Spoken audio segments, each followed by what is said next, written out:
crime happened inside a respected school, and everyone agreed to stay silent, except one student who refused to let the truth die. Her name was Tracy. Let me tell you what happened at Rice and Beans College.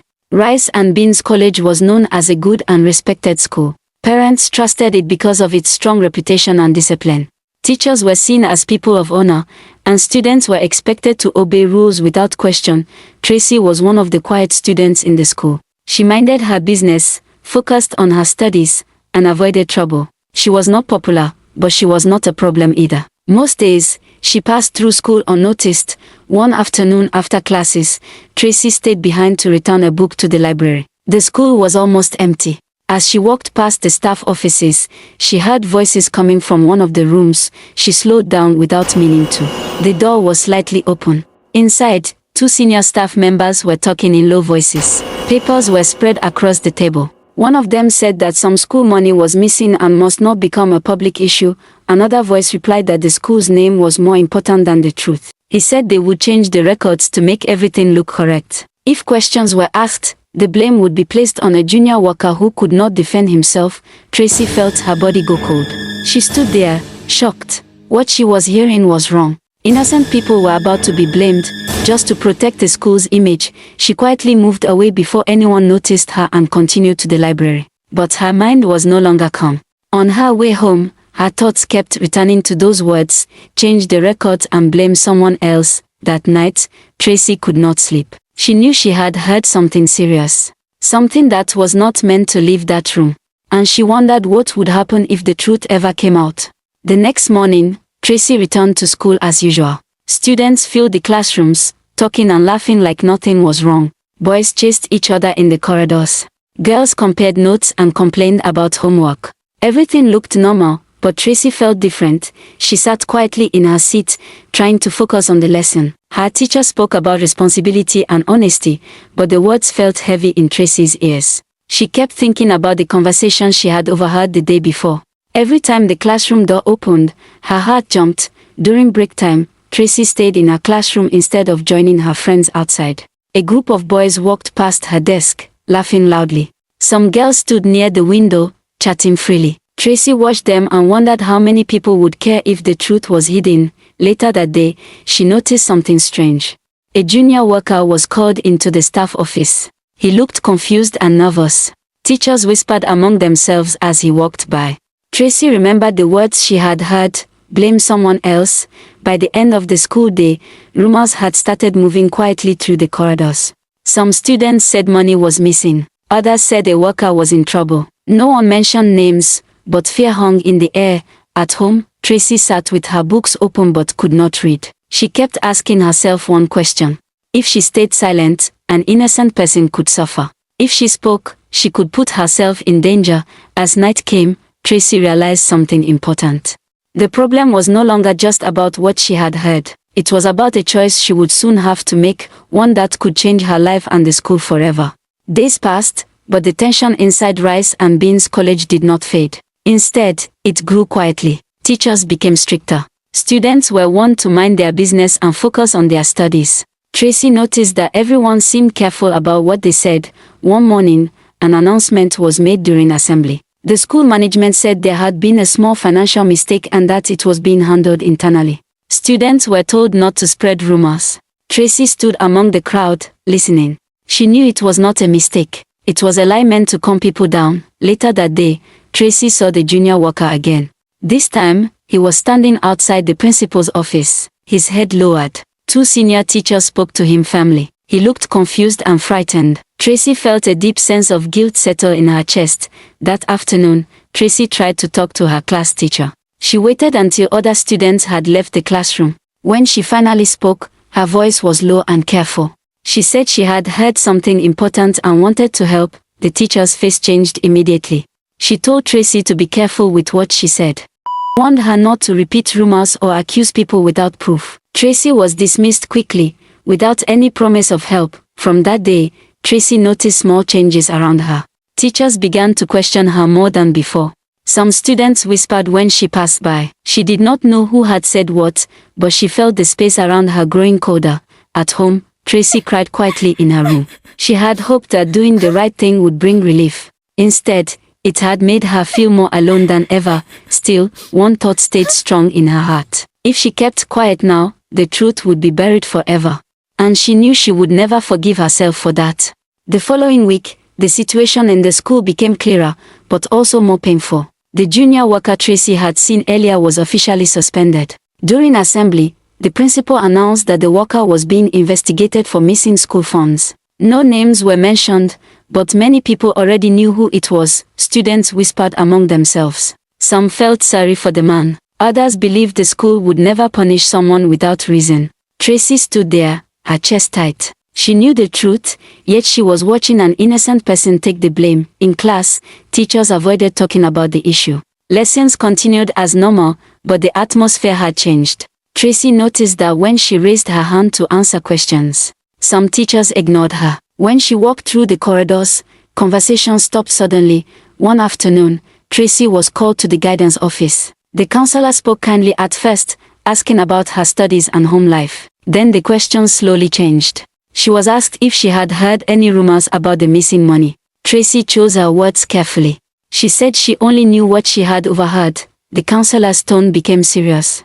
She advised Tracy to forget what she heard and focus on her future. She said powerful people were involved and that speaking up could ruin her chances in school. Tracy left the office feeling shaken. That evening, Tracy told her mother that something was wrong at school. She did not give full details, but her mother noticed the fear in her voice. She advised Tracy to be careful and to protect herself. Lying in bed that night, Tracy felt trapped. Staying silent felt wrong, but speaking out felt dangerous.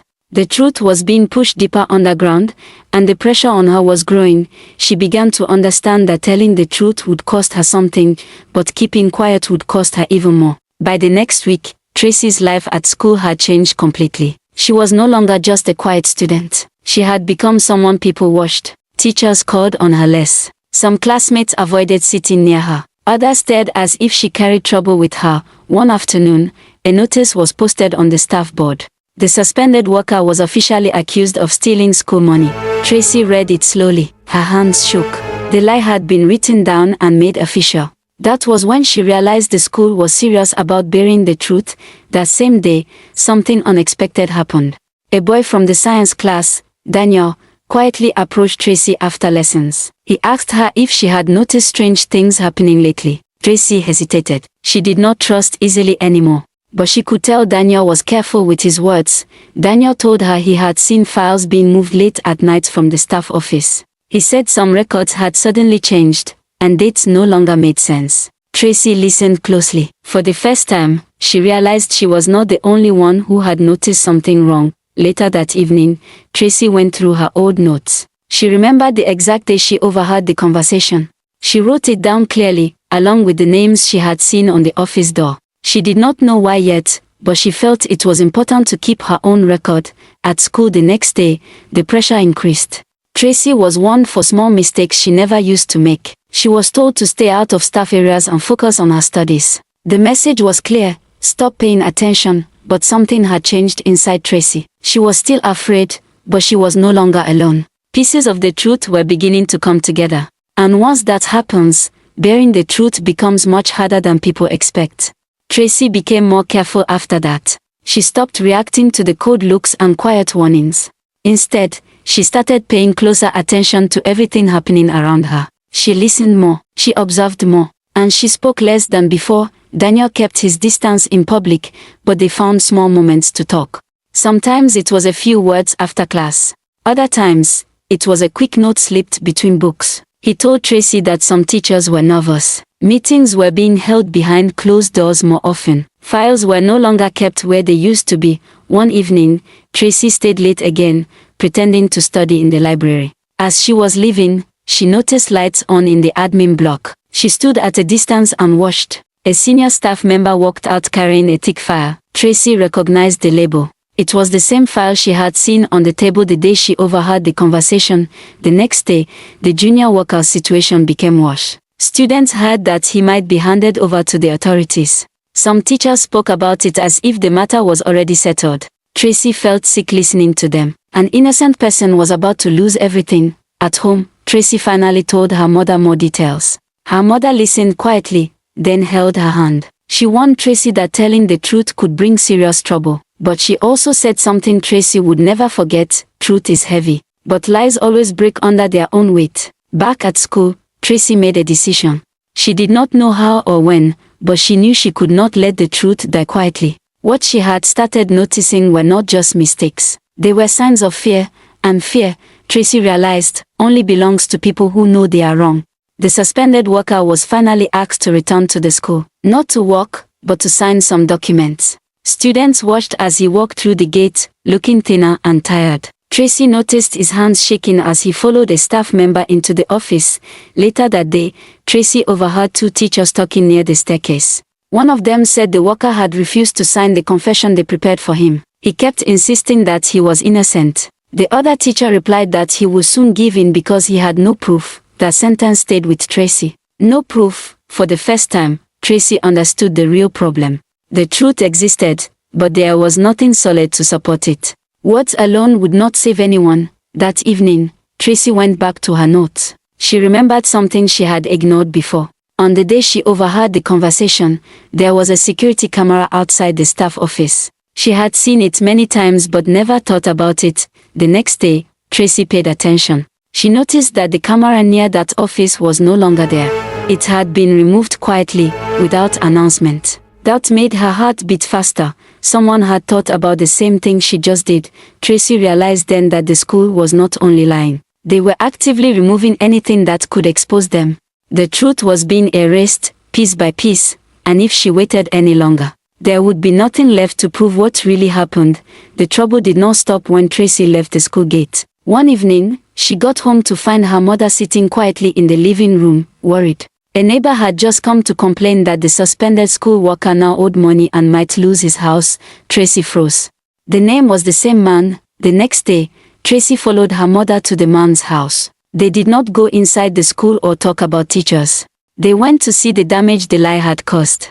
The man sat outside, staring at the ground. His wife spoke instead. She said people no longer trusted them. Even relatives had stopped calling. Tracy listened without saying a word. Her chest felt tight. What she overheard weeks ago had grown into real pain for real people. At home that night, Tracy finally told her parents everything. She did not hide anything this time. She explained what she heard, who was involved, and how the blame was shifted. Her parents stayed silent for a long time after she finished. Her father spoke at last. He said the truth could not be handled by a child alone. If it went further, adults would have to step in. For the first time, Tracy felt that the weight she carried was being shared. The truth had left the school walls and entered her home. And once that happens, it does not go back quietly. After Tracy spoke to her parents, things began to move quietly but firmly. Her father made a few phone calls, careful ones. He did not mention names at first. He only asked questions about the proper way to report a serious issue involving a school and false accusations. Within days, Tracy noticed a change. It was small, but clear. The suspended worker was no longer being spoken about as a criminal. Teachers avoided the topic completely. The school became unusually calm, as if everyone was waiting for something they could not see. One afternoon, Tracy was asked to stay back after classes. This time, it was not just one teacher waiting. 2 members of the school board were present. Their questions were polite but direct. They asked Tracy to explain exactly what she heard, where she stood, and who was involved. Tracy spoke slowly and clearly. She did not add anything. She did not remove anything. At the same time, outside the school, the worker's case was quietly put on hold. The sudden rush to blame him disappeared. His family noticed it first. Then neighbors began to soften. Something was changing. Back in school, fear replaced confidence among those who once felt untouchable. Meetings increased. Files were locked away. Teachers who used to speak boldly now chose their words carefully. Tracy did not celebrate. She simply watched. One evening, Tracy's father told her that the matter had reached people who could not be easily influenced. People who cared less about school reputation and more about facts. Tracy felt nervous, but also relieved. That night, Tracy sat by her window, looking out into the dark street. She knew the truth was no longer hers to carry alone. It had moved beyond whispers and corridors.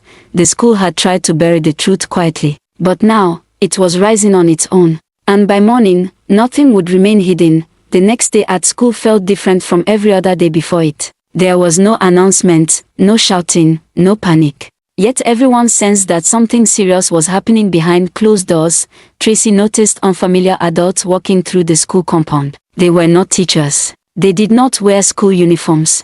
They spoke quietly with the principal and some senior staff members. Students were told to remain in their classrooms and focus on their work. Lessons went on, but no one was really listening. Teachers avoided eye contact with students. Some looked tense. Others looked tired. The confidence that once filled their voices was gone. Later that afternoon, news spread quietly among students. The suspended worker had been asked to return, not to confess, but to explain his side properly. This time, he was not alone. Someone was finally listening to him. At home, Tracy's parents told her to stay calm and patient. They explained that when truth reaches the right hands, it does not move fast, but it moves surely. Tracy understood. This was no longer about quick victory. It was about doing what was right. That evening, Tracy reflected on everything that had happened. She thought about how easy it would have been to stay silent, how simple it would have been to look away. But she also saw the damage silence had already caused. She realized something important. Telling the truth does not always bring instant happiness. Sometimes, it brings tension, fear, and loss before it brings peace. As Tracy prepared for bed, she knew the story was not over yet. The truth was standing at the door, waiting to be fully seen. What would happen next would not only change the school, it would teach everyone a lesson they would never forget. On Monday morning, the school bell rang earlier than usual. Students were ordered to report immediately to the assembly ground. No reason was given. Teachers also stood in their usual positions, watching closely. Students lined up quietly, boys on one side and girls on the other. The air felt tense. Whispers spread, but no one spoke loudly.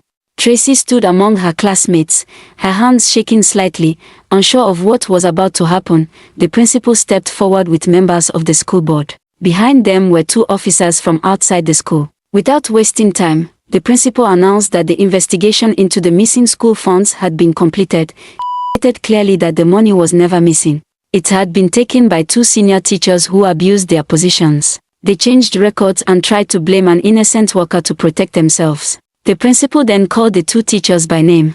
In front of students, teachers, and invited parents, the men were asked to step forward. Their faces dropped. There was no place to hide. The principal explained how the teachers pressured others to stay silent and tried to destroy the workers' reputation. Teachers were dismissed immediately and would face legal action.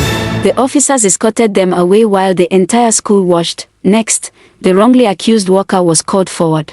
The school apologized to him publicly. His name was cleared, his job restored, and compensation promised. Students clapped as he returned with his dignity intact. Tracy remained silent. She did not seek praise, but she felt relief. The truth she refused to bury had finally been spoken. When systems protect lies, innocent people suffer. But one person's courage can force the truth into the open.